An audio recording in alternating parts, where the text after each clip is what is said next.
करें जी शुरू।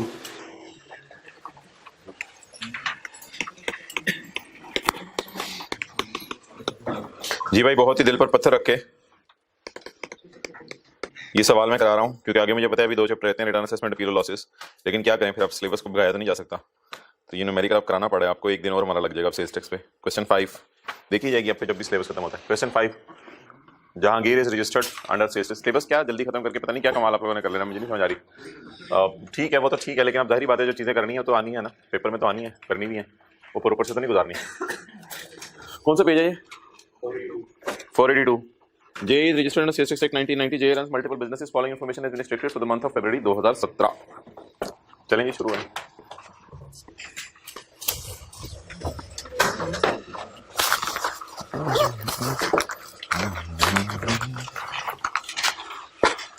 हाँ जी भाईजान, taxable goods exported to Qatar का क्या करना है? 0 रेट। इधर देखें पहले, taxable goods to registered customer 17%, taxable goods to unregistered customers 17 + 3। ये क्या है? Exempt goods to unregistered customer. अच्छा, वो होमवर्क वाला सवाल मैं कल डिस्कस कर दूंगा अगर उसमें कोई मसला आया। पता नहीं डिस्काउंट शायद समझ आई गया हो। अच्छा, एग्जाम गुड्स टू अन और सीईओ को चीजें दी थी, वो तो सेल थी, अगर ना देते तो सेल होती। अच्छा, exempt goods to unregistered customer का क्या करना है? एक्सेलेंट, एग्जाम सेल में डाल दें बस। अनरजिस्टर्ड बंदे को बेचें या रजिस्टर्ड बंदे को बेचें, जब चीजें ही माफ हैं तो हमने टैक्स नहीं लगाना। जैसे बकरा है या होली कुरान है, चाहे रजिस्टर्ड को बेचें चाहे अनरजिस्टर्ड को बेचें, तो हमें इससे बॉदरेशन नहीं है कि रजिस्टर्ड है या अनरजिस्टर्ड। हमारा डिसाइडिंग फैक्टर क्या है? चीजें क्या है? एग्जाम आ जाओ आगे।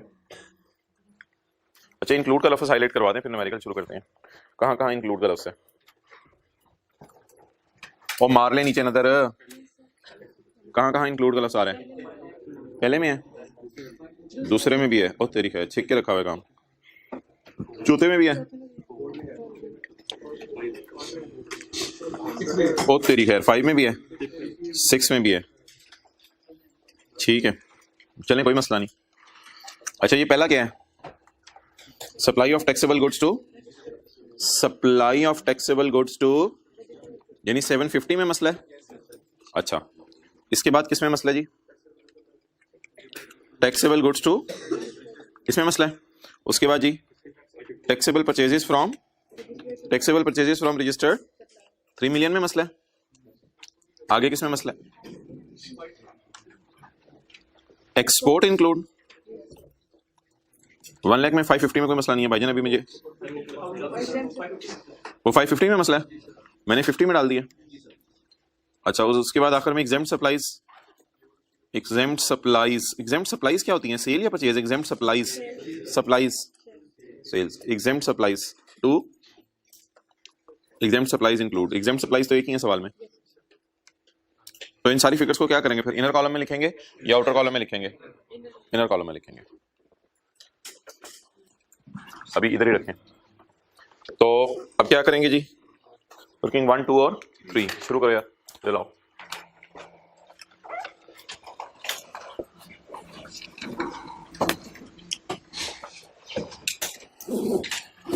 Working 1,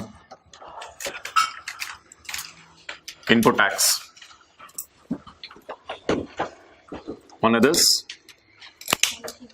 on machine.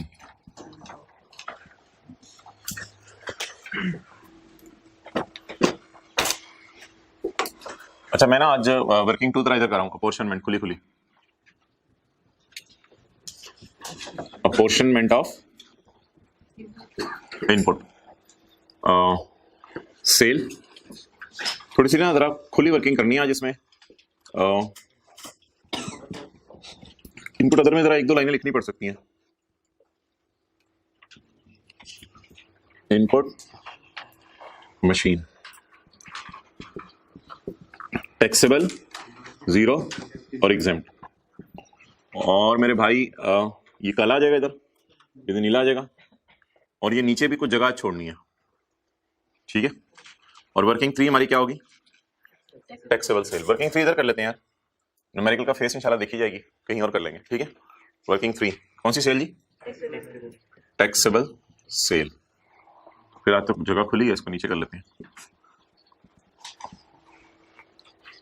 रजिस्टर्ड को और अदर्स को और रजिस्टर्ड को। अच्छा भाई सेल जो है वो आपको पता है 3 किस्म की होती है। एक होती है टैक्सेबल सेल, टैक्सेबल एट 17%, उसमें 17 वाली भी आ जाती है, 3 वाली भी आ जाती है। और एक सेल होती है 0 रेट, और तीसरी सेल होती है एग्जाम्प्ट सेल। चलें जी सवाल की पहली एडजस्टमेंट पढ़ते हैं। Taxable goods exported to Qatar. जो रात लेट आए हैं हमने सिर्फ येलो में हाईलाइट किया इंक्लूड का मसला किस किस में था और इनको हाईलाइट कर दिया। तो इनको इनर कॉलम में लिखेंगे या बार बार आउटर कॉलम में? इनर कॉलम में। टैक्सेबल गुड्स टू कतर 100, शायद इसमें कोई मसला हो। Taxable goods to registered customers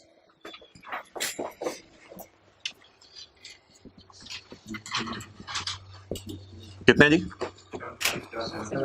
750। Taxable goods to unregistered customer 550। ये भी इनर कॉलम में लिखना है 550। एग्जाम्प्ट गुड्स टू, बस एग्जाम्प्ट है ना, एग्जाम्प्ट है तो एग्जाम्प्ट है। कितने जी? 50। Okay now I am giving you only 1 minute. जल्दी जल्दी करें क्योंकि एडजस्टमेंट्स फिर एक्सप्लेन करने में टाइम निकल आता है।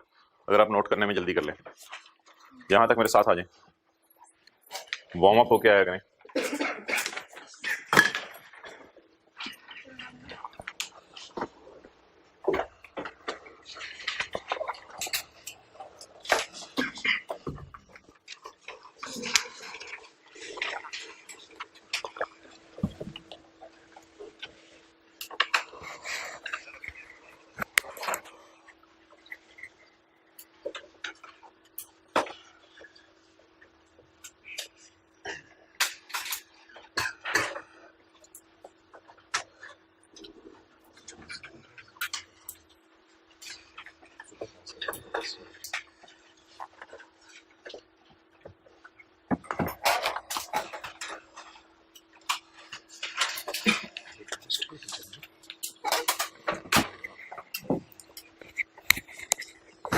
हो गया आ जाए। अच्छा भाई अब आगे क्या करना है? Taxable goods purchase from registered suppliers कितना जी? 3000 नोट करें। Taxable goods purchase from registered suppliers 3000।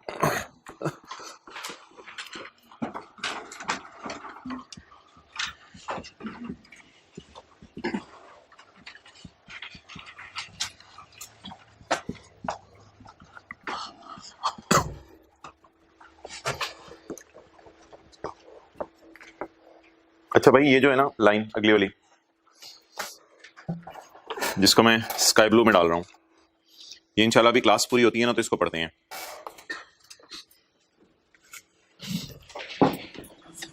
असल में ये वो कॉन्सेप्ट है जिसकी वजह से आज न्यूमेरिकल में करवा रहा हूँ। बाकी चीजें आपको समझ आ जाएंगी, बाकी चीजें आसान है। सिर्फ ये एक वाहिद कॉन्सेप्ट था जो अब न्यूमेरिकल्स में आपको होमवर्क में दिया जाएगा और ये एक बिल्कुल नया कॉन्सेप्ट है आपके लिए। अच्छा एग्जाम्प्ट गुड्स फ्रॉम, क्या कर रहे हैं यार? और यार गुड्स ही एग्जाम्प्ट है यार, गुड्स ही एग्जाम्प्ट है तो बात ही खत्म होगी। परचेज में 17 दिया होगा? नहीं दिया होगा तो बोले एग्जाम्प्ट गुड्स कितने की? Of rupees 70 in advance. Done. आगे बढ़ेंगे। परचेजेस टैक्सेबल गुड्स फ्रॉम, अच्छा चीजें तो टैक्सेबल हैं लेकिन ऐसे बंदे से जाकर खरीदी जिसने अपने आप को रजिस्टर नहीं कराया हुआ, तो फिर उसने हमने कितने रुपए दिए होंगे? वैसे सोच के बताइए, उसने अपने आप को रजिस्टर नहीं कराया हुआ, 100 रुपए दिए होंगे। तो चीजें टैक्सेबल हैं लेकिन बंदा क्या है? Taxable goods from unregistered person जी ऑफ रुपीज 90।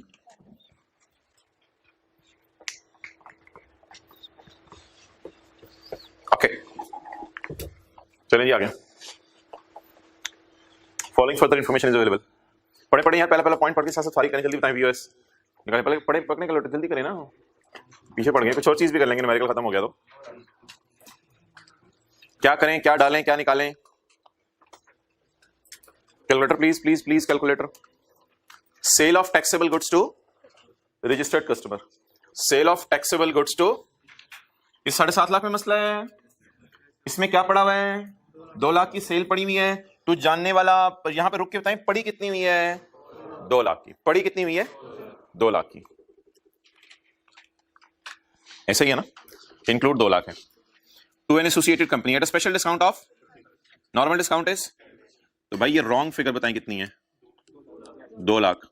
और क्या आप एग्री करते हैं कि ये फिगर जो है वो 75% पे पड़ी हुई है? क्योंकि इस तक स्पेशल डिस्काउंट माइनस हो गया हुआ है। वो बात याद है जो एक दफा मैंने की थी कि स्पेशल डिस्काउंट है 25%, तो 75 की चीज बेची होगी, और अगर नॉर्मल सवाल किया था एक हमने एक बार मेरे ख्याल से, वो थ्योरी में सवाल था, और अगर नॉर्मल डिस्काउंट होता तो चीज कितने की बिकती बताएं। अब 200 रॉन्ग फिगर है, और ओरिजिनल फिगर कैसे आएगी? बोले बोले हिम्मत करें। 200 डिवाइडेड बाय 75 मल्टीप्लाइड बाय 90 240। अब सिर्फ आपकी आंखों के सामने ये सर्कल होना चाहिए बस, बाकी तो हमने रफ वर्किंग से की है। क्या करें जी, सेल को कितने से निकालें और कितने से डालें? 200 से निकालें और 240 से डाल दें। रॉन्ग को उल्टा दें, ओरिजिनल को रिवर्स कर दें। इसमें कितनी सेल पड़ी हुई है जी? भाई ये वर्किंग 3 जो मैं उधर करता होता था जिधर लाया हूँ, ऐसे मेरा दिल चाह रहा था करीब हो जरा, तो वर्किंग 2 के इधर लाया हूँ। 200 को निकाल दें और सेल टू परवीन, नहीं उस दिन परवीन थी, आज परवीन नहीं है। सेल टू एसोसिएट जी, बोले ना ना ना ऐसे तो नहीं होगा ना यार, हद होगी। जमीन को अगर आपने कुछ शो नहीं करना तो आप शो फिर घर आके कर दीजिएगा घर वालों के सामने, हद होगी। 200 डिवाइड सुबह सुबह बुलवाते हैं, 240 हमने शो नहीं करना, तो फिर क्लास में क्यों आए हैं? उधर ही रखें, शो ऑफ करने।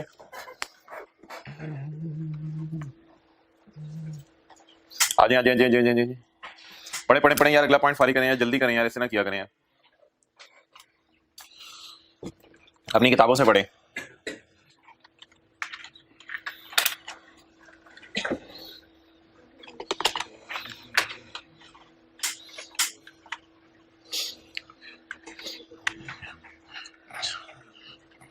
चले मैं ऐसा करता हूं, खोल देता हूं आपको पेज नंबर 445।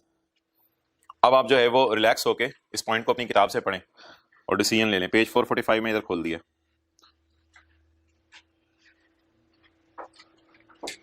पेज 445 है। सेल 2,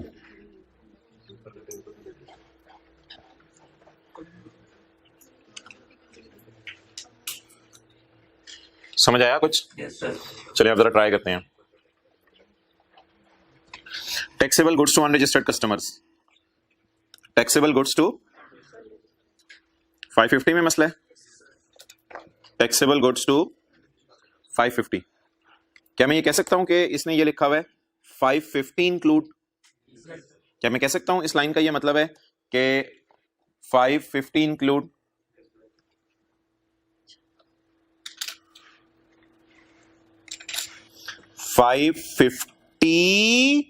इंक्लूड 550 में शामिल है 2 लाख रुपए की sale to a cottage industry in Bela. Bela इलाका है, मैं पता नहीं बलूचिस्तान में कहाँ है, तो इन बेला या लेला से हमें कुछ नहीं करना।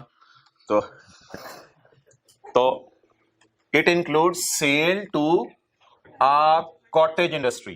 भाई कॉटेज इंडस्ट्री 2 के अनरजिस्टर्ड है, but it is not liable to be registered, इसलिए इसको 17 में डालें या 17/3 में डाला रहने दें इसको। ये तो 17/3 में डाला हुआ है, तो यहां से निकालें सेल टू कॉटेज इंडस्ट्री, इसको रिक्लासिफाई कर देना, रिक्लासिफाई कर दें। सेल टू, इसको 17/3 से निकाल के किसमें डाल लें? Sale to cottage industry, not liable to be, तो इसलिए इसको 17 में डाल दें, देखी जाएगी 17/3 से निकाल दें। क्या बात एक ही है? बात एक ही कैसे है? हद हो गई, बात एक ही है, बात एक ही है कैसे यार? खुदा का खौफ कर, एंड पे इस फिगर पे हमने 3% फर्दर टैक्स लगाना है। मेरी जान निकलने वाली थी, आज सीएसएस का आखिरी दिन है। चलो कुछ नहीं, भाई कुछ और सोच रहे होंगे, मैं यकीन नहीं कर सकता इस बात पे। तो थोड़ा जरा मुझे कूल डाउन होने दो, फिर चलते हैं, पानी पी लूं। उधर ही रखें कैमरा, मैं बस पानी पी लूं जरा फिर। अल्लाह अकबर। ना मारी ना अच्छा चले वापस आ जाए, कोई नहीं यार, हाथ धो कभी हो ही जाता है। अच्छा जी चले आगे। भाईजान कॉटेज इंडस्ट्री को जो हमने सेल की है ना, अच्छा एक बार याद रखिएगा, मैंने कहा था कॉटेज इंडस्ट्री की सेल पे 17 लगाना होता है, और कॉटेज इंडस्ट्री से खरीद ले चीजें तो परचेज डेट करनी होती है। एक दिन डायग्राम बना के दिखाई थी, शायद कि तेरे दिल में उतर जाए मेरी डायग्राम। ये देखें, कॉटेज इंडस्ट्री को सेल 17% पे जाती है और कॉटेज इंडस्ट्री की परचेज इग्नोर होती है। याद आ रहा है ये लैपटॉप भी गवाही दे रहा है, ये पड़ा हुआ है। अच्छा तो कॉटेज इंडस्ट्री की सेल कहां डाल दी हमने? 17% में, 17/3 से निकाल के। फर्क तो पड़ता है इससे, फर्क तो पड़ता है। अच्छा द रेस्ट ऑफ गुड्स। यार ये रेस्ट ऑफ गुड्स का मतलब आप ही बताओगे, रेस्ट ऑफ गुड्स से मुराद कितनी अमाउंट है, आप ही बताओगे लेटर के बगैर। The rest of goods, excellent, सही बताया आपने। 550 माइनस 200 कितनी? द रेस्ट, रेस्ट होता है बकाया, जिसे बैलेंसिंग कहते हैं, रिमेनिंग। द 350 ऑफ गुड्स, ये देख लेते हैं किसे बेची। 350 of goods was sold to education institution in Zhob, ये भी बलूचिस्तान में मेरे ख्याल से।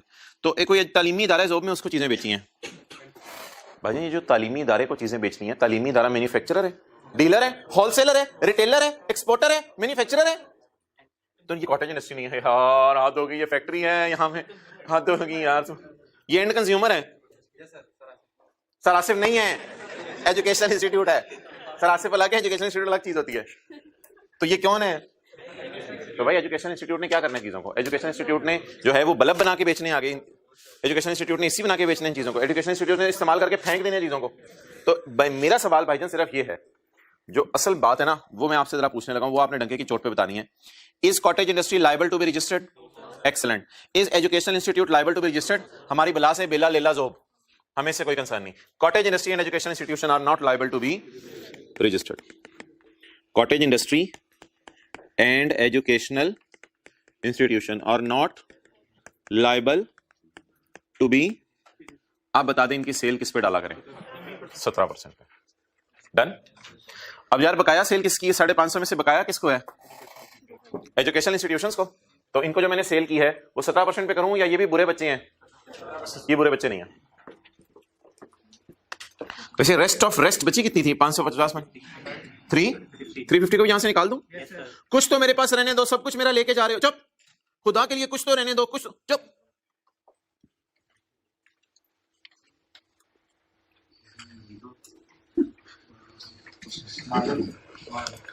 Cell to educational, these are not, ये जो क्या कहते हैं आप इसको, दो लकीरें टेढ़ी टेढ़ी, चलें जो भी कहते हैं आप इसको, इन्वर्टेड कॉमास नहीं कहते इसे, चुप हमारे बंदा इन्वर्टेड। यार इतना तो मुझे बताइए कि इसमें इन्वर्टेड कॉमास नहीं कहते, वो ऐसे होते हैं।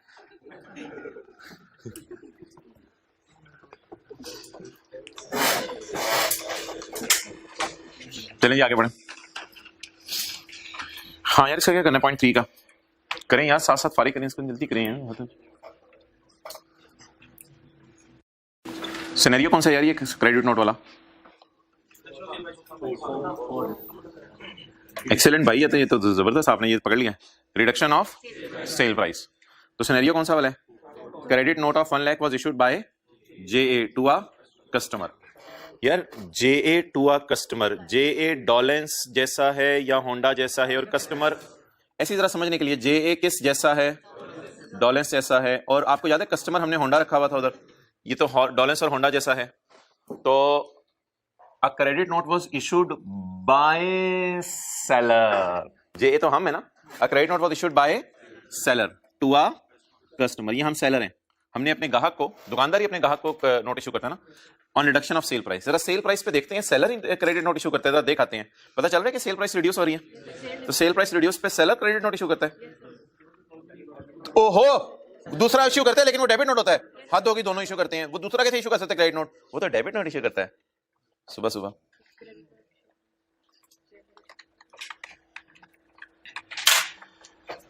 तो कैलकुलेटर ਨੂੰ तोड़ो, पेज नंबर 473। भाई सेल प्राइस रिडक्शन का सिनेरियो है और सेलर की जिम्मेदारी कौन सा नोट इशू करना है? क्रेडिट नोट इशू करना है। डन। अच्छा वैसे मुझे ये बता दें, इसे सेल प्राइस क्या होगी? कम। सेल जगह ही नहीं बची। सेल प्राइस क्या होगी क्रेडिट नोट इशू करने से? पहले आपको पता चल गया चौथा सिनेरियो है। चौथे सिनेरियो का हेडिंग क्या है? सेल प्राइस कम होगी। और हम कौन है? JA seller. Seller sale price कम कर रहा है, सेलर सेल प्राइस कम कर रहा है। सेल प्राइस कम होने से आउटपुट कम होगा, आउटपुट कम होने से हुकूमत को नुकसान होगा। ये लिख लें इस एडजस्टमेंट पे, आउटपुट कम हो रहा है, आउटपुट कम होने से हुकूमत को नुकसान होगा। इस एडजस्टमेंट के साथ लिखिए पॉइंट 3 के साथ।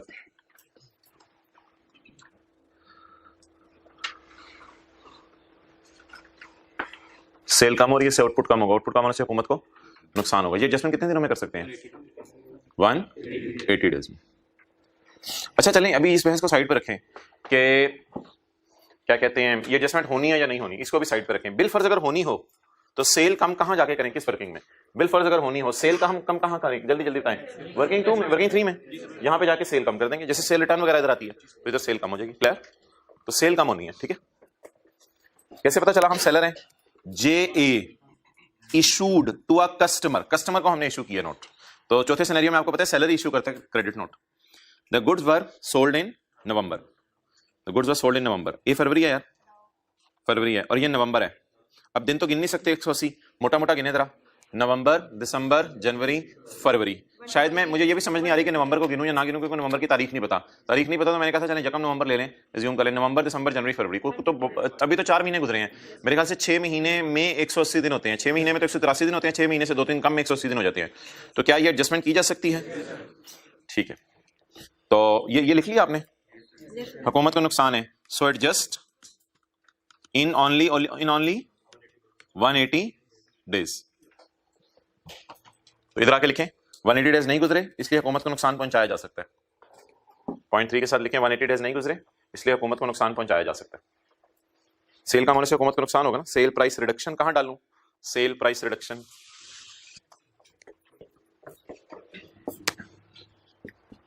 Cell reduction, sale price reduction due to debit note, जो भी लिखते हैं आप Angrezi, due to credit note, sorry.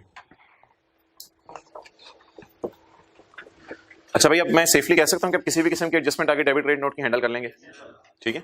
तो अब होमवर्क में अगर किसी सवाल में कोई और एडजस्टमेंट आई तो उसको भी फिर याद कराइएगा, डिस्कस कर लेंगे। अब एक बात लिख लें जरा उर्दू में, अगर नवंबर 16 की बजाय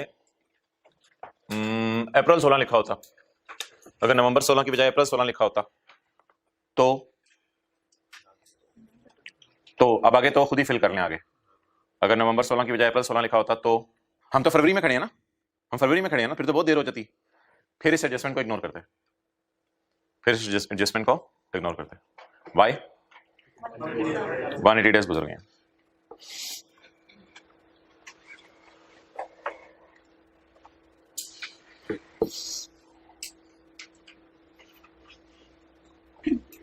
ये पॉइंट 4 के लिए ना मैं आपको सिर्फ 1 मिनट दे रहा हूं।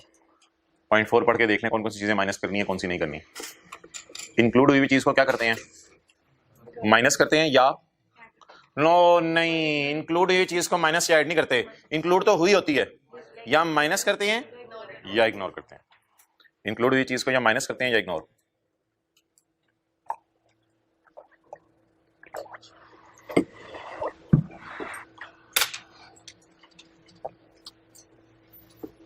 देखिए बड़ा आसान होता है, 3-4 में से ना 3 एडजस्टमेंट्स तो समझ आ ही जाती हैं। कोई एक टफ टाइम देती है, आधे मार्क्स लेने सवाल में आसान होते हैं, हर सवाल में तैयारी अच्छी हो तो। पॉइंट 4 हो गया, डन, पढ़ लिया, चलें आगे। Taxable goods purchase from registered supplier include a new electronic cash register purchase for 2 lakh which was commission into operation in February. तो भाई इलेक्ट्रॉनिक कैश रजिस्टर मैंने आपको लिखवाया था कि ये मशीन की तरह डील करना है आपने, ठीक है। तो ट्रीट लाइक मशीन लिख लें, ट्रीट ब्लेड नहीं लिखना, ट्रीट लाइक मशीन, इसको मशीन की तरह लेना है। तो क्या करें अगर मशीन की तरह इसको लेना है? इसके इनपुट को रिस्ट्रिक्ट करें 90% तक, या मशीन वाले इनपुट में रखें ताकि 90% तक रिस्ट्रिक्ट ना हो? इसको भी मशीन वाले इनपुट में डालें, क्योंकि इससे तो फर्क पड़ता है ना माय डियर, क्योंकि मशीन वाले को 90% तक रिस्ट्रिक्ट नहीं करना होता। यदि इसको रिक्लासिफाई टाइप एडजस्टमेंट है, जैसे इधर से इधर जा रही थी चीजें वैसे ही इसको निकालें यहां से। इस पे हमने जरूर लगा 200 सवाल में खत्म नहीं हो रहे, 200 के 6 तो आ गए अभी तक। 200 ये 200 पता चल गया कौन सा वाला है? अच्छा, इलेक्ट्रॉनिक कैश रजिस्टर जी 200। 17% साथ साथ लगाना है। लगाओ, सॉरी मैंने इधर लिख दिया, यू राइट, 17% साथ साथ लगाना होता है, बिल्कुल आप सही कह रहे हो।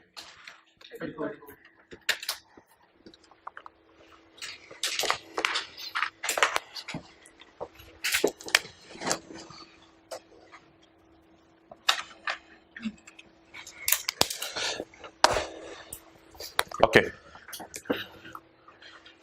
ऑफिस इक्विपमेंट खरीदा है, ऑफिस इक्विपमेंट तो फैक्ट्री में यूज होगा या ऑफिस में? ऑफिस में यूज होगा। वो डायग्राम एक याद है, बनाई थी अनारकली वाली डायग्राम के नीचे वाली diagram. Office equipment purchase for warehouse and an air conditioner of 30,000 for new office. तो वेयर हाउस वो जगह होती है जहां हमने सामान स्टोर किया होता है। वेयर हाउस कोई मशीन चीज, तो वेयर हाउस के लिए अब जी बिल्कुल सही तरह लिया कर यार, पता चले। तो भाई ये जो है ना पेज 450, ये तो अनारकली वाली डायग्राम है, ठीक है। ये एडमिन ऑफिस है। तो एडमिन ऑफिस हो या वेयर हाउस हो, कुछ भी हो भाईजान, फैक्ट्री की मशीन पे इनपुट लगाने की इजाजत है और फैक्ट्री के बिजली के बिलों पे इनपुट वगैरह लगाने की इजाजत है और रॉ मटेरियल के इनपुट पे लगाने की इजाजत है। लेकिन ये जो ऑफिस इक्विपमेंट वाला इनपुट है, इसके बारे में तो सेक्शन 8 वाजे तौर पे इसका आय पॉइंट कहता था। गाड़ियों पे भी इनपुट लगाने की इजाजत नहीं है, गाड़ियों की परचेज पे, बिजली की चीजों पे भी इनपुट लगाने की इजाजत नहीं है, अनलेस कि वो सेल के लिए खरीदनी हो। तो ये तो मैंने सेल के लिए नहीं खरीदी हुई मेरे भाई, ये मैंने सेल के लिए नहीं खरीदी हुई, ये मैंने किस मकसद से खरीदी हुई है जरा बताएं जी। बिल्कुल, ये मैंने ऑफिस के यूज के लिए खरीदी हुई है। Office equipment for warehouse and air conditioner for new office. For sale लिखा हुआ है, फॉर यूज होगा, फॉर यूज के लिए होगा। तो इसलिए अब क्या करें, इसको बोले माइनस करते, कितना माइनस 50 और माइनस 30। 50 क्या है, purchase of office equipment of 50 और purchase of AC of ₹30।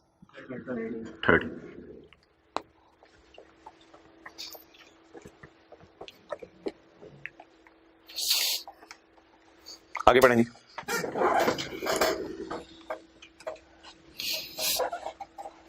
An amount of 30,000 paid for the purchase of raw material। आपने रॉ मटेरियल को परचेज करने के लिए अमाउंट पे की है।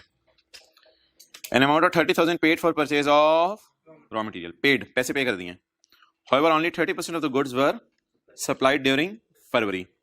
तो चीजें मिली कितनी है, for which sales tax invoice has been issued by supplier, जिसके लिए उसने sales tax invoice इशू की है।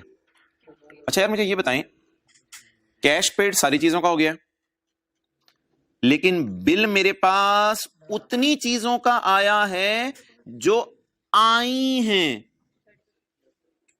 तो फर्ज करें मैंने 10 कार्टन मंगवाए किसी चीज के, कार्टन होते हैं ना डब्बे, 10 डब्बे मंगवाए, 10 डब्बों के पैसे दे दिए मैंने, 30,000 3,000 शायद एक के हों, 10 डब्बों के पैसे दे दिए मैंने, लेकिन अभी अनलकीली 30% चीजें आई हैं जिनका बिल भी आ गया है। मुझे बताएं मैं कितनी चीजों का बिल होल्ड कर रहा हूंगा, हाथ में पकड़ा होगा, कितनी चीजों का बिल हाथ में पकड़ा होगा, 30% का। एक सेक्शन याद है मैंने आपको बताया था, जब तक आप बिल होल्ड ना कर रहे हो आप इनपुट रिकॉर्ड नहीं कर सकते। तो बताइए मैं बिल होल्ड कर रहा हूं चीजों का, सिर्फ कितने % चीजों का बिल होल्ड कर रहा हूं, 30% का होल्ड कर रहा हूं। तो मेरी जेन्युइन परचेज कितनी होगी फिर जो अलाउड होगी, 30% परचेज मुझे रिकॉर्ड करने की इजाजत है, लेकिन मैंने परचेज में पूरी 30,000 डाल दी हुई है। तो 30,000 का 30% तो सही है, उसको मेरे ख्याल से इंक्लूड रहने दें, उसको इंक्लूड रहने देना। तो कितने % निकाल दें, समझ आई कोई? ठीक है। तो जाली परचेज कितनी है और जेन्युइन, जाली से मुराद फेक इनवॉइस नहीं है, लेकिन लॉ मेकर को भी पसंद नहीं है जब तक बिल होल्ड ना कर लें। सेक्शन 7 का 2 याद है, 7 का 2, सेक्शन 7 का 1 नहीं 2 था, सेक्शन 7 के 2 में लिखा हुआ था जब तक आप बिल होल्ड ना करें तब तक आप input record, he holds a bill. तो कितने बिल होल्ड कर रहे हैं, तो 70% bills, 70% invoices not held, 70% bill हमारे हाथ में नहीं है। तो कितने % बिल हाथ में है, तो परचेज इंक्लूड है। इंक्लूड जब लिखा हो तो ये सोचना होता है क्या हो चुका है, क्या करना है। सारी परचेज डली हुई है, कितनी डलनी चाहिए, कितनी निकाल दें, 70%। और अगर सवाल में इंक्लूड ना लिखा होता फिर तो 30% डायरेक्ट डाल देते, फिर तो 30% डायरेक्ट डाल देते। जब इंक्लूड लिखा हो थोड़ा सोचना पड़ता है, कितनी डली हुई है, कितनी डली हुई है, सारी डली हुई है, कितनी नहीं डली होनी चाहिए थी वो निकाल दें। नहीं इस तरह शो करें ना, उस एग्जामिनर को पता चले 30 का कितने %, 70% निकाल दें। तो बाकी कितना पड़ा रह जाएगा फिर, तो ये 21 रुपए लिख दें, आपकी मर्जी है, 21 लिखना 21 लिख दें, जिसका दिल चाह रहा है 21 लिख दें, लेकिन बेहतर एग्जामिनर को शो कर दें। अगर 21 लिखना तो फिर ऐसे ब्रैकेट में लिख दें 30 इंटू 70%, लेकिन 21 को निकाल के आप कुछ करना नहीं है, कहीं और नहीं लेके जाना।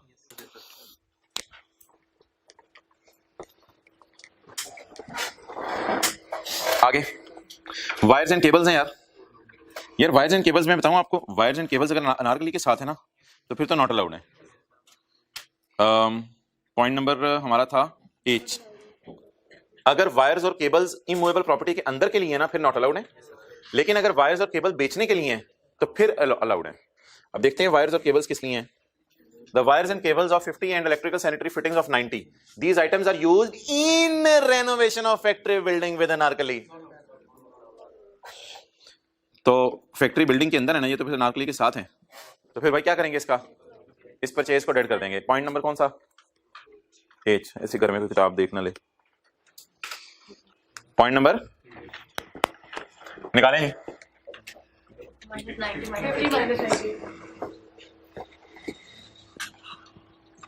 क्या चीजें हैं, अब मेरे पास अलग अलग लिखने का टाइम नहीं है। Wires, cables and sanitary fittings वगैरह 50 प्लस इनएडमिसिबल, ऐसे ही है ना। ये परचेज रिकॉर्ड करने की इजाजत नहीं है, उधर ही रखें।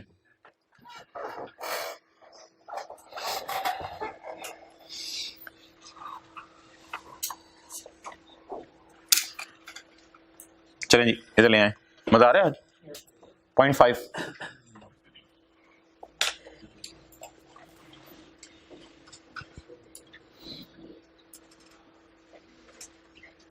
Export sale include sale of taxable goods of 20,000 to retailer in export processing zone. Export processing zone कौन सा इलाका होगा पाकिस्तान में, जहां से चीजें एक्सपोर्ट होती हैं, जैसे सियालकोट वगैरह। अच्छा, हम ये बात हुई भी एक दफा, हम एक्सपोर्टर हैं या हमने ऐसे एक्सपोर्टर, हमने एक्सपोर्टर को बेची है। एक्सेलेंट, हमने एक्सपोर्टर को बेची है, इसलिए हमारी बला से कि उसकी सेल एक्सपोर्ट है या नहीं, हमारी सेल तो लोकल सेल है ना। एक्सपोर्ट प्रोसेसिंग जोन पाकिस्तान में है भाईजान, एक्सपोर्ट प्रोसेसिंग जोन बाहर के मुल्क में नहीं है। एक्सपोर्ट प्रोसेसिंग जोन उस इलाके को कहते हैं जहां से लोग चीजें एक्सपोर्ट करें, जैसे सियालकोट वगैरह और शहर। तो हमने चीजें बेची हैं ऐसे रिटेलर को जो किसी जोन में है, उस जोन से उसने चीजें एक्सपोर्ट करनी है, तो उसने एक्सपोर्ट करनी है ना।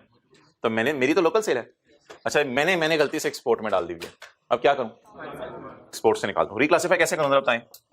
एक्सपोर्ट से निकालें और इसमें डाल दें, टैक्सेबल में डाल दें। टैक्सेबल है ना, लेकिन यहां इसी तरह नहीं डालेंगे ना, ये तो इसकी तो वर्किंग हो रही है। एक्सपोर्ट, हाँ, सेल टू रिटेलर जी, कितना,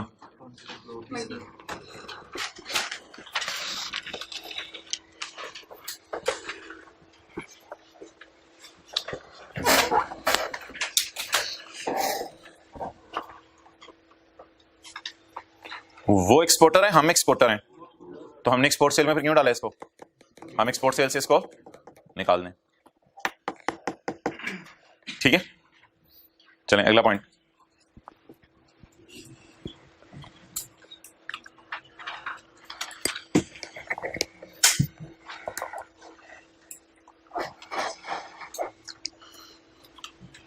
अच्छा भाई, ये ना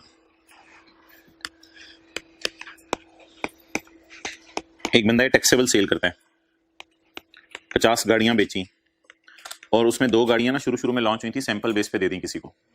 ठीक है, तो 50 गाड़ियां बेची, फिर 2 गाड़ियां सैंपल के तौर पे शुरू में किसी को दी थी। भाईजान ये सेल में ना 52 गाड़ियों की सेल डालेगा। अच्छा, ये तो उस बंदे की बात होगी जो टैक्सेबल सेल करता है। एक बंदा है होली कुरान बेचता है, ये कौन सी सेल है, एग्जेम्प्ट सेल। इसने पहले तो 2 कुरान किसी को सैंपल बेस पे बेचे और फिर इसने 50 कुरान जो है वो पैसों के बेचे। इसके 52 के 52 कुरान एग्जेम्प्ट होंगे, ऐसा ही है ना। तो जो बंदा टैक्सेबल सेल करता है उसके सैंपल टैक्सेबल है, जो बंदा एग्जेम्प्ट सेल करता है उसके सैंपल भी एग्जेम्प्ट हैं। Does it make sense. Exempt sale वाले को हम ये तो नहीं कह सकते तो एग्जेम्प्ट चीजों के सैंपल बेचे तो उन पे टैक्स लगाएंगे हम। तो जो टैक्सेबल सेल करता है वो टैक्सेबल चीजों के सैंपल दे तो वो टैक्सेबल है। होंडा 50 गाड़ियां बेचे और 2 गाड़ियां मुफ्त में दे दे, 52 गाड़ियों पे हुकूमत को टैक्स देगी। होली कुरान वाला 50 कुरान बेचे और 2 कुरान किसी को सैंपल के तौर पे दे दे, 52 के 52 ही क्या होंगे। तो जब होली कुरान एग्जेम्प्ट है तो उसके सैंपल भी, जब गाड़ियां टैक्सेबल हैं तो उसके सैंपल भी। अब बताएं जरा, पढ़ें। एग्जेम्प्ट सेल में पड़ा हुआ है sample of exempt goods. Exempt sale में एग्जेम्प्ट गुड्स का सैंपल पड़ा हुआ है। वैल्यू ऑफ गुड्स तो इंक्लूड 10 पढ़ा रहने दे। लिखें, एग्जेम्प्ट चीजों के सैंपल भी तो एग्जेम्प्ट है, इसी तरह लिखिएगा जरा। एग्जेम्प्ट चीजों के एग्जाम्पल सैंपल भी तो एग्जेम्प्ट है, इसी तरह लिखिएगा। एग्जेम्प्ट चीजों के सैंपल भी तो एग्जेम्प्ट है, सैंपल भी तो एग्जेम्प्ट है, जरा सॉफ्ट करके लिखिएगा। एग्जेम्प्ट चीजों के सैंपल भी तो एग्जेम्प्ट है, अंडरलाइन करके सॉफ्ट लिख लें। अच्छा, आपने क्या डाल दिया, फूल डाल दिया, शुगर है पत्ते नहीं डाले। अच्छा, तू बाल सेट कर ले। तो इसमें ना छोटा सा बस लिख दें इंक्लूडिंग सैंपल्स, इसमें सैंपल पड़े रहने दें। इस तरह कुछ एग्जामिनर के लिए लिखाइएगा। और क्या लिखना है इसमें? हमने इसमें सैंपल पड़े रहने दें, अमाउंट लिखनी है इंक्लूडिंग सैंपल ऑफ कितने 10 जो भी हैं। यार न्यूमेरिकल का फेस तो घर जाके बना लेंगे ना, एडजस्टमेंट्स को मैं तसल्ली से डिस्कस करूं, फेस तो बस बना लीजिएगा। ओके अच्छा, ये जो एडजस्टमेंट्स है ना, दो अब ये आज की हमारी इंपॉर्टेंट एडजस्टमेंट्स हैं। इन पे तकरीबन जो है वो हमारे 15-20 मिनट लग जाएंगे। एक जो मैंने ऊपर स्काई ब्लू में की हुई है और ये जो नीचे मैं स्काई ब्लू में कर रहा हूँ, ठीक है जी। एक वो पैकिंग मटेरियल वाली और एक ये नीचे मशीन वाली।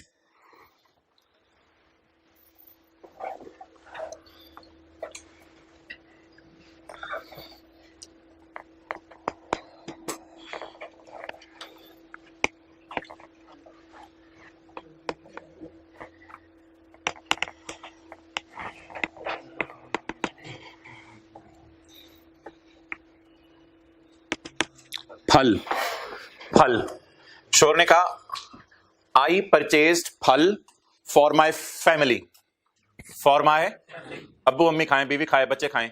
आई purchase phal for my family, I purchase phal for my family. समझ आ गई? तो तीनों को होंगे ना, तीनों को तकसीम होंगे ना। ये वर्किंग टू है अपोर्शनमेंट वाली। फल परचेज किए हैं, तीनों को तकसीम होंगे। डन। अच्छा keema, I purchase keema, I purchase keema for my parents. अब ये तीनों को तकसीम होगा। I purchase keema for parents. फलों के साथ क्या बोला था? I purchase phal for family. Biryani समझ तो गए होंगे आप, biryani. I purchase biryani for बीवी, बच्चे छोटे हैं अभी। I purchase biryani for biwi. Chocolate, I purchase chocolate for bachche, I purchase chocolate for bachche. अच्छा शॉर्मा कर लो, आई परचेज शॉर्मा फॉर बीवी बच्चे। खुद नहीं खाना कुछ, relax. I purchase shawarma for बीवी बच्चे। Taxable sale, zero rate sale और यार हाथ होगी यार, एग्जाम सेल। चलें टायर, आई परचेज टायर। बस पेपर में ये लिखा हुआ था, अब क्या करें? तीनों में तकसीम कर रहे हैं। आई परचेज तीनों में तकसीम कर दें, बस कुछ भी नहीं लिखा हुआ पेपर में। I purchased wires for use in factory, तीनों में। I purchase packing material for zero rate sale. शायद ये चीजों की पैकिंग नहीं करनी पड़ती, पाकिस्तान में बेचते हैं, ये पैक करके बेचते हैं बाहर के मुल्क में। I purchase packing material for zero rate sale. तो फिर इसको तीनों में पोर्शन करेंगे, तीनों में पोर्शन नहीं करेंगे। क्लियर? समझ आ गया? अच्छा जिस परचेज के साथ कुछ ना बताया हो तो वो तो फलों की तरह है जो घर में लाके रख दिए सारे खाएं। जब बिरयानी तो शोर जो है वो लैपटॉप के बैग में डाल के लेके जाएगा ना बीवी के लिए, ठीक है? तो अच्छा वापस आ जाए, चले छोड़े यार, क्या बातें शुरू होगी। आए जी परचेजेस में आए, वो कह रहे बैग बड़ा वाला लेना। अच्छा अभी हुई नहीं। अच्छा जी पढ़े भाई purchases. Purchase of packing material from registered for, this purchase is for and this purchase is for exempt sale. अच्छा वैसे मुझे बता दें परचेजेस के लिए कौन सी वर्किंग है? वन। परचेज के लिए कौन सी वर्किंग है? लेकिन भाई आज के बाद ना ऐसी परचेज जो किसी खास बंदे के लिए घर में लेके आए आप, उस परचेज को मैं वर्किंग 1 में नहीं डालूंगा। 1.1 भी हो सकता है, लेकिन किताब में मैंने जरा 2.1 में डाला हुआ ताकि इधर से ही इनको तकसीम कर दें जिसको जो करनी है। ये जो काला आना है ना और ये जो नीला आना है, काले और नीले को इंशाल्लाह मैं तीनों में तकसीम करूंगा, मुझे जरा याद कराइएगा। वो पुराना काला और नीला, इनको मैं तीनों में तकसीम करूंगा।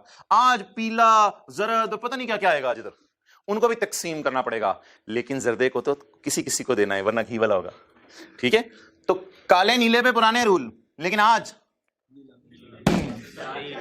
जरद आ रहा होगा, लाल आ रहा होगा, हरा आ रहा होगा, उनको फिर देखना पड़ेगा किसमें तकसीम करना है। Done? Ready? Should I start? अच्छा यार ये जो टैक्सेबल सेल है ना, टैक्सेबल सेल की ना डेफिनेशन हमें पता होनी जरूरी है।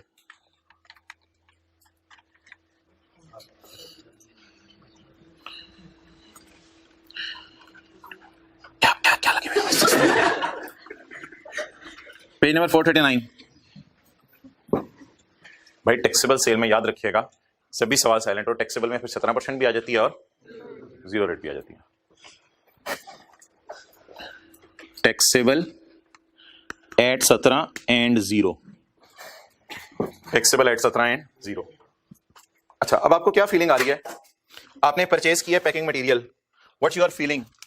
आपको क्या फीलिंग आ रही है? ये जो आप लेके आए हैं पैकिंग मटेरियल, सबके लिए, किसी खास लोगों के लिए? कभी लिखा होता था परचेज के साथ आगे मकसद फॉर, लिखा होता था इन परचेज का मकसद लिखा हुआ है, इस परचेज का मकसद लिखा हुआ है, इस परचेज का मकसद लिखा हुआ है, परचेजेस के साथ मकसद लिखे होते थे। आज मकसद लिखा हुआ है। तो आज के बाद फॉर जो है ना, फॉर, आज के बाद होमवर्क्स में ये फॉर वाली चीजें भी आया करेंगी। अभी तक होमवर्क में मैंने रोक के रखी हुई थी, अभी इकट्ठी लॉन्च करूंगा इंशाल्लाह। तो ये परचेजेस किसके लिए हैं? फॉर पाकिस्तान में जो गाड़ियां बिक रही हैं और जो बाहर के मुल्क में गाड़ियां बिक रही हैं उनके लिए है। ये वो पैकिंग मटेरियल है। तो मैं पैकिंग मटेरियल में जहां मर्जी यूज करूं, मेरी मर्जी, मेरा बिजनेस जी। ये परचेज किसके लिए है? ये परचेज किसके लिए? For taxable at 17, for taxable at, हाथ को आपने ऐसे ढीला छोड़ना है फिर, परचेज फॉर,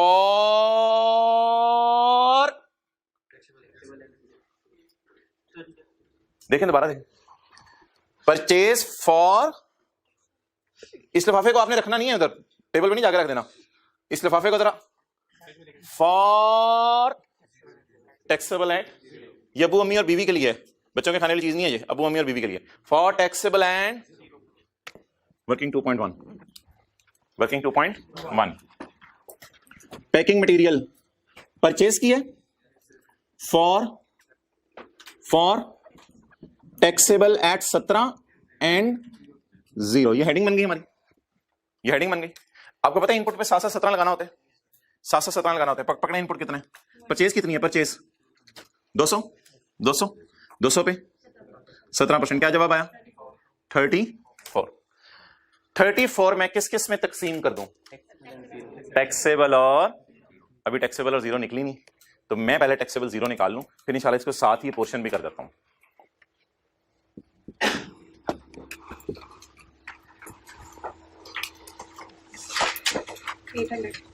पक्की बात, चेक कर ले भाई, रीचेक कर ले भाई जल्दी। 1260, अच्छा जी, ये 1260 इधर आ जाएगा भाई, 1260, ये 100 माइनस 20 80 और ये 50, टोटल हमारी ब्लास है। छोड़े अभी काला नीला तो नहीं आया, अभी काला नीला तो नहीं आया, लेकिन आज हरा आ गया, हरा आ गया। हरे को इन दोनों में फेंकना है यार, कैसे फेंके जरा पकड़े, 34 के टुकड़े कर सकते हैं, टोटे कर सकते हैं 34 के। For taxable at 17, for taxable at 0। कल भी हमने फॉर्मूले लगाने सीखे थे, कैसे तोड़ते हैं चीजों को। 34 को कैसे तोड़ूं? 34 को डिवाइड हिम्मत करके डिवाइड बताएं किससे करने, डिवाइड बताएं किससे करने हैं? एक्सलेंट। इस टोटल, ये टोटल परेशान करेगा आपको। डिवाइड इन दोनों से करना है और मल्टीप्लाई फिर ये टैक्सेबल का आ जाएगा, और ये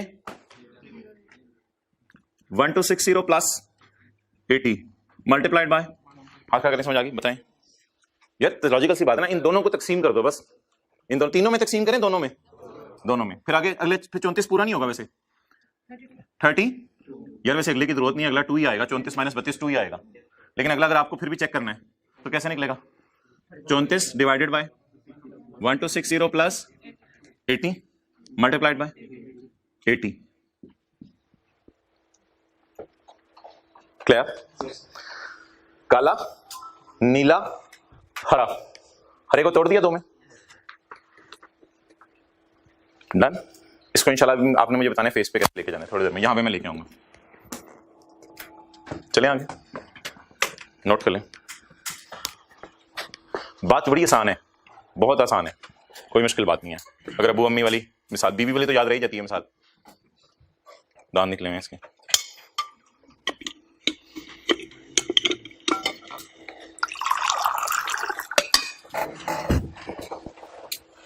भाई से मुस्कुराहट बंद नहीं हो रही, कह रहे मुझे ही पकड़ा हुआ है।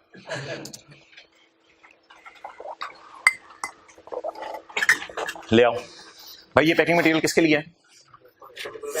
नहीं, और यार ये हो गया ना, अब ये वाला परचेज फॉर अम्मी अब्बू एंड बीवी होगी, क्योंकि ये थोड़ा सा टैक्सेबल सेल कंफ्यूजिंग सा लफ्ज़ था, मैंने आपको बता दिया टैक्सेबल सेल से साथ ना लिखो। अच्छा, कभी भी ऐसा भी लिख सकते हैं पेपर में, टैक्सेबल एट 17 के लिए, ये टैक्सेबल एट 0 के लिए है, तो फिर तो जो बता देगा वो ठीक है। अगर कुछ नहीं लिखेगा तो टैक्सेबल से मुराद क्या होगा?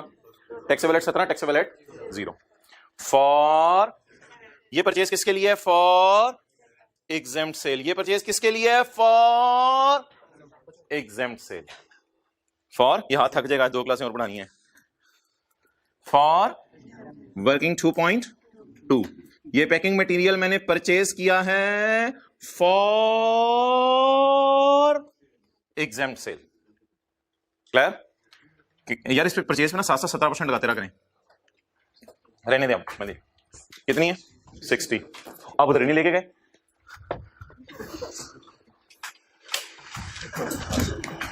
अच्छा, 60 इंटू 17%। नहीं, परचेज पे तो 17 लगेगा ना। इधर एग्जेम्प्ट सेल आके डेड हो जाएगा, मुझे पता है, इधर आके डेड हो जाएगा। लेकिन एग्जेम्प्ट सेल के लिए जो परचेज करते हैं, मिसाल के तौर पे आपने होली कुरान बेचने हैं तो कागज की परचेज पे तो आप 17 पे करेंगे ना। मिसाल के तौर पे आपने कारपेट बेचना है तो धागे की परचेज पे तो 17 पे करेंगे ना। तो ये परचेज एग्जेम्प्ट सेल में बाद में यूज होनी है, पहले परचेज तो डाले ना इसकी। मुझे पता है ऊपर जाकर डेड हो जानी है, शायद ये निकालने की भी जरूरत नहीं है, ये भी मुझे पता है। लेकिन परचेज पे 17 तो मैंने पे किया होगा, बाद में डेड हो जाना मेरा 10.2। क्या? अब आप मुझे बता दें, काला, काला, नीला, हरा, ये हरा को तोड़ा है, और जर्द। अच्छा, इसको तो कुछ करने की जरूरत नहीं ना, ये तो सिर्फ बच्चों के लिए है, ये तो बड़ों के लिए है ही नहीं, ये बच्चों के लिए। नीला,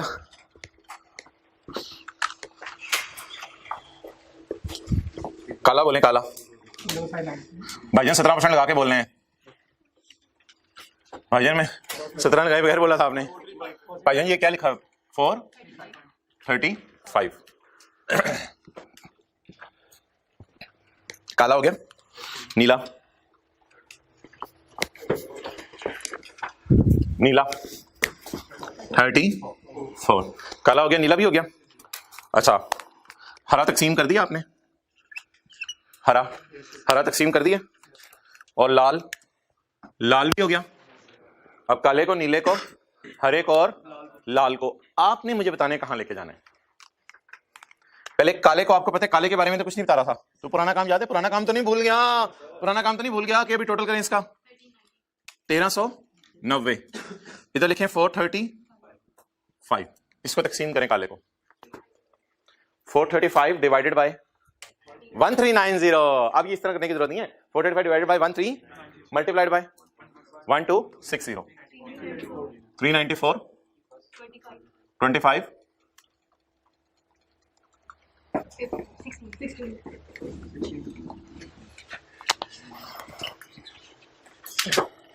डन।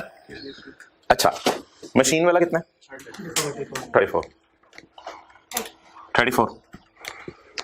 34 को तीनों में कर दें तकसीम, कितना आ रहा है?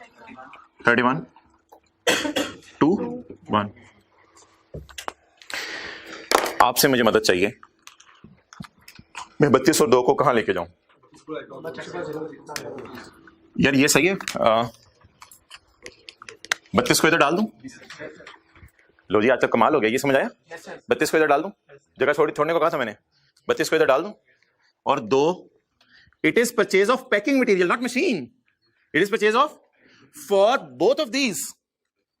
कितना हो गया? 2। अल्लाह का शुक्र है, ये समझ आ गया। 2, ये 2 इधर चला गया। ये परचेज फॉर एग्जेम्प्ट सेल है, जिसे ऐड करना है 10। लेकिन यार अब इसका टोटल की जरूरत नहीं है। 32 जमा 2 जमा 10 के नीचे टोटल आ रहा है, टोटल की जरूरत नहीं है, बस छोड़ें। 435 को अलग तकसीम किया, और फिर ये 32, 2 और 10 नीचे से लाए। डन। अब हमारा कोई नया काम नहीं है, अब न्यूमेरिकल में सारे पुराने काम। बस वर्किंग 2.1 ने जो देना था वो दे दिया हमें। अब आप बता दें, इनका टोटल करना पड़ेगा। हाँ जी भाईजान, इनका टोटल करना पड़ेगा। 426, 27, 26। और यार आप बता दें क्या करना है। एक मिनट इधर देखें बस। 26 और 1 को डेड कर देना। इसमें ये वाला 10 में कह रहा था निकालने की जरूरत नहीं थी पेपर में, वैसे निकाल लिया था तो अच्छी बात है। 26 और 1 को डेड कर देने। 27 और 2 29 को रिफंड मांग लेना न्यूमेरिकल की चिन्ह पे, और फिर रेड मार्कर से हम इसको शायद लगाते होते थे ऐसे, तो 1260 को उधर ले जाना है, और फिर 426 के साथ ब्रॉड फॉरवर्ड पुराने महीने वाला डालने, और 31 मशीन देखे, पता नहीं मशीन है या मशीन है वो देख लेंगे, और 31 को हमने फिर क्या कर देना, माइनस कर देना। डन। आप बता दें न्यूमेरिकल के फेस पे माइनस क्या होना है? 426 और 31, और रिफंड कितना होना है, और डेड कितना होना है। तो इसलिए इसको तो फारिग करें, ये तो डेड हो जाना है सारा, इसको आपने नजर रखनी है। डन। अब ऐसा करते हैं कि न्यूमेरिकल का फेस आप भी घर से बना लें, मैं अपने घर से बना लूंगा, ये नहीं तारा कहाँ है घर, मैं अपने घर से बना लूंगा, आप अपने घर से बना लें, कल टैली कर लेंगे, ठीक है। एक एडजस्टमेंट हमारी रह गई है, वो कौन सी है? आखिरी एडजस्टमेंट पढ़ लें। फेस हो जाएगा, वैसे हो जाएगा फेस, मेरे नहीं ख्याल को मसला होना चाहिए, फेस हो जाएगा। फर्दर टैक्स आज नहीं होगा वैसे, क्योंकि ये 0 है, फर्दर टैक्स आपका कोई 3% नहीं होगा, ऐसे ही है ना। एक एडजस्टमेंट रहेगी है ना, 2 रहती हैं। हो हाँ यार, सब्र करो यार, कोई नहीं, कोई मसला नहीं। एक एडजस्टमेंट और रहती है, कौन सी वाली? मशीन वाली। कोई मशीन में प्लस करने की जगह है हमारे पास, कोई मसला नहीं। मशीन, ये आखिरी वाली एडजस्टमेंट की टेंशन नहीं है मुझे, ये मैं कल भी करा दूंगा, क्योंकि ये फेस पे पोस्ट करनी है, ये फेस की एडजस्टमेंट है, ये इंशाल्लाह ट्राई कीजिएगा, वरना कल कर लेंगे। आखिरी एडजस्टमेंट की टेंशन नहीं। ये मशीन, ये बताएं क्या एडजस्टमेंट है?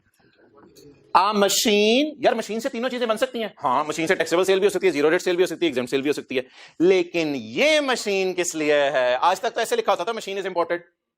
अगर इतना सा लिखा होता मशीन इज इंपोर्टेड, तो हम कहां डालते? इधर। आप बता रहे मशीन किस लिए मैंने खरीदी है? सोचे फैक्ट्री के अंदर 3 काम हो रहे हैं ना हमारे, टैक्सेबल, एग्जेम्प्ट, जीरो। ये मशीन किस लिए खरीदी है? फॉर यूजिंग, वैसे तो इसका फायदा कोई नहीं होगा, लेकिन शो कर दें वर्किंग में। मशीन इज यूज्ड, शो तो करना होता है ना, शो एक्सक्लूजन, किसी चीज को एक्सक्लूड भी करना है तो एग्जामिनर को शो तो करना है। ये मशीन किस लिए खरीदी है? फॉर बेबीज, एग्जाम्प्ट सेल, अम्मी अबू बीबी बच्चे, फॉर बच्चे, बच्चों के लिए चीज खरीदी, वो तो जाया ही होनी है ना, डैडी होगी।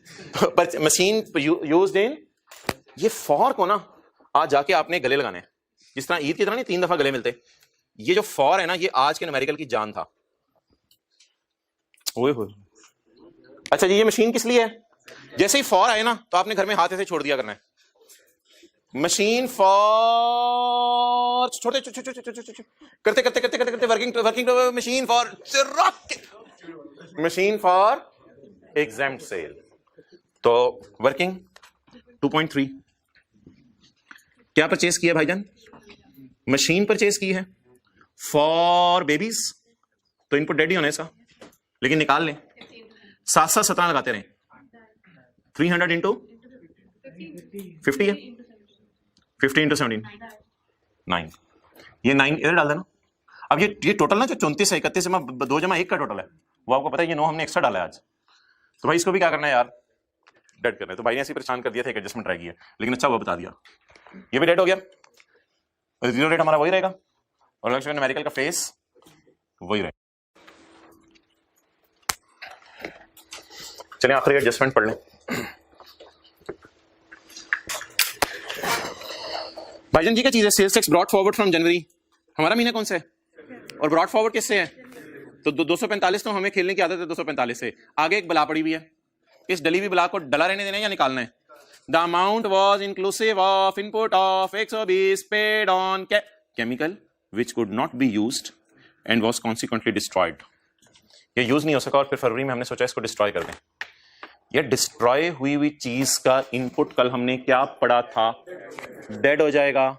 तो बोलें टोटल पुराना इनपुट कितना आ रहा है, लेकिन उसमें से एक चीज हमने क्या कर दी, डिस्ट्रॉय। कल पढ़ा था डिस्ट्रक्शन ऑफ गुड्स के नाम से एक सेक्शन, तो 245 में से माइनस करें 121, तो न्यूमेरिकल के फेस पे ब्रॉट फॉरवर्ड कितना जाएगा? 125। न्यूमेरिकल के फेस पे ब्रॉट फॉरवर्ड कितना जाएगा? 125। डन, ठीक है। अब जिनकी क्लास है वो जा सकते हैं, बाकी हजरात जो है वो बैठे रहे। तो हम न्यूमेरिकल का फेस इधर बना लेते हैं, ठीक है, 2-3 मिनट। जिनकी क्लासेस हैं वो जा सकते हैं, उठ से। क्या होमवर्क नहीं देना आज बस? अच्छा, किसी की क्लास नहीं कोई है तो उठ से जाते नहीं। कल फिर फेस, अपना फेस और हमारा फेस मैच कर लीजिएगा। नहीं होगा फेस कभी भी मैच, हाँ नहीं होगा, सही कह रहे हो। चलो बनवाओ यार फेस। भाईजान जिसकी क्लास है उसने खुद ही उठना है। सेल कितनी है? 12 इंटू 70। अबू बकर अगली क्लास में टाइम पे शुरू कर सकेंगे? ठीक है, 1260 into 17%, 214 less input lower of actual plus brought forward. Actual कितना? ये आखिरी एडजस्टमेंट डिस्ट्रॉय वाली समझ नहीं आई ना, तो कल मुझे याद करा दीजिएगा। एक्चुअल बोले, एक्चुअल कितना? एक्चुअल 426, और ब्रॉट फॉरवर्ड वो मैंने अभी सवाल में आपको निकाला। एक्चुअल कितना आ गया जी? 426, और ब्रॉट फॉरवर्ड 125 टोटल 551। कंपेयर किससे करने, कितना आ गया 193। अच्छा जी, लोअर 193, बाहर क्या जाए 193। भाईजान कैरी फॉरवर्ड आएगा एंड पे, न्यूमेरिकल के एंड पे कैरी फॉरवर्ड आएगा। कैरी फॉरवर्ड कितना माइनस करना चाह रहे थे, कितना हुआ, कितना नहीं कर सके, समझ आ रही है ना चीजें आसान है। 358। अच्छा जवाब बताएं 21 लेस इनपुट मशीन या मशीन, अभी अभी देखते हैं मशीन है या मशीन आए। मशीन का कितना है, मशीनाबाजी याद है, अगर पेपर में भी आ सकती है मशीनाबाजी, घर में सवाल करते हुए भी आ सकती हैं, और इस सवाल में भी आ गई, क्लास में भी। मैंने क्या कहा था, अगर मशीन का इनपुट ज्यादा आ जाए तो आपने इसके साथ क्या लिखना है, कैरी फॉरवर्ड या रिफंडेबल। याद आ रहा है, एक दिन क्लास में जाते जाते बात की थी। तो इसका नाम बोलें मशीना, रुखसाना नहीं, क्या नाम है, मशीना। भाई कभी ऐसा हुआ नहीं था वैसे आता क्लास में कि मशीन का इनपुट ज्यादा आ गया हो, लेकिन पास पेपर का क्वेश्चन 4 होमवर्क में दिया था, उसमें ज्यादा था। पास पेपर का क्वेश्चन 4 एक दिन होमवर्क सबसे पहले क्लास में दिया था होमवर्क में, तो उसका इनपुट मशीन का कभी इनपुट ज्यादा आ जाए तो रिफंडेबल ना लिखिएगा, क्या लिख दीजिएगा, कैरी फॉरवर्ड। डन। एक लाइन रहेगी सवाल में, फर्दर टेक्स्ट तो है नहीं 3% वाला, एक लाइन रहेगी। बोले बोले बोले चिन्ह रिफंडेबल, रिफंडेबल किस पे यार, 0 रेट पे। 27 जमा 2 कितना हो गया 29। नहीं नहीं नहीं, इस कैरी फॉरवर्ड को आप इधर ही शो करोगे। अच्छा जी, बोले आप क्या क्या आ गया। हाँ ये कैरी फॉरवर्ड इसी तरह आएगा। इसका आई कैप पता है कैसे लिखता है, आई कैप ऐसे लिखते हैं, sales tax to be carried forward. अब यार इसका पता है होता क्या है, अगले महीने मशीन के साथ ब्रॉड फॉरवर्ड होकर फिर यहां माइनस हो जाता है। तो समझ आ गया सारा, ये एक्चुअल इनपुट है, ये ब्रॉड फॉरवर्ड 90% से कंपेयर किया, मशीन का माइनस किया, और चिन्ह पे न्यूमेरिकल की क्या क्या आता है बोले, refundable on taxable sale, sorry refundable on 0 rate sale, और कैरी फॉरवर्ड। ठीक है, ओवर क्लास।